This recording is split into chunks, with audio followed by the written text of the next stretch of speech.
j'aurai été élevé de terre, j'attirerai à moi tous les hommes. Chers frères et sœurs, en ce vendredi saint, nos yeux se lèvent vers le crucifié, vers celui qui, par amour, un amour qui va jusqu'au bout, donne sa vie. Un amour qui est tellement puissant qu'il vient même transformer le sens de cet objet qui est la croix. D'abord un instrument de mort, elle devient l'instrument de notre salut.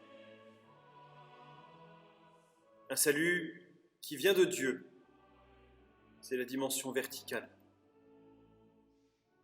Pour tous les hommes, dimension horizontale.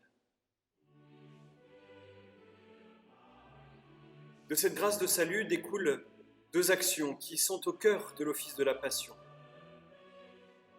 Tout d'abord, cette grande prière universelle, où depuis une longue tradition, en ce vendredi saint, toute l'Église prie pour tout le monde. Dans ces intentions, nous prions pour l'Église, pour le pape, pour l'évêque, le clergé et le peuple des fidèles, pour les catéchumènes, pour l'unité des chrétiens, pour les juifs, pour ceux qui ne croient pas au Christ, pour ceux qui ne croient pas en Dieu, pour les pouvoirs publics et pour tous les hommes qui sont en détresse. Et cette année, à la demande du Saint-Siège, nous insérons dans cette longue prière une intention spéciale pour tous ceux qui sont frappés par l'épidémie, que ce soit les soignants, les malades, les agonisants, les familles endeuillées. Nous prions vers celui qui nous donne le salut. Le deuxième moment de l'office de la Passion, c'est la vénération de la croix. Un geste paradoxal, très contrasté.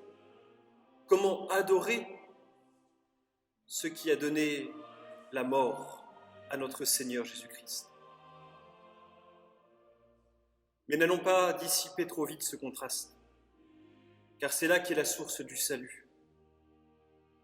Nous aurions pu imaginer, souhaiter, faire tout un tas d'actions pour vraiment demander pardon à Dieu.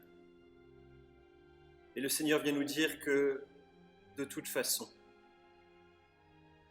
les fautes sont trop grandes, les fautes de l'humanité sont trop grandes.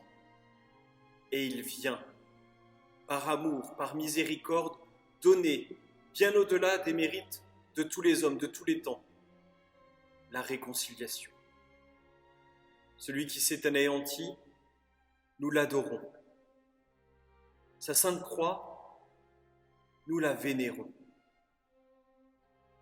Pour que nous puissions entrer avec lui dans cette attente de la résurrection, dans l'espérance bienheureuse qui nous est offerte, toujours par ce même Sauveur, au cœur tendre, miséricordieux.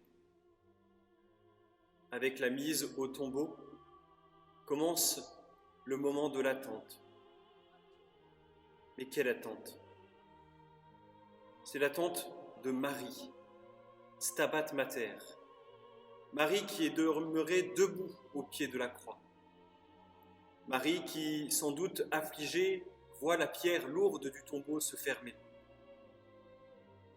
Mais la Vierge Marie est la première qui a cru. Ce qu'elle voit n'est pas le signe que tout s'arrête. Elle entre dans l'espérance de la résurrection de son Fils.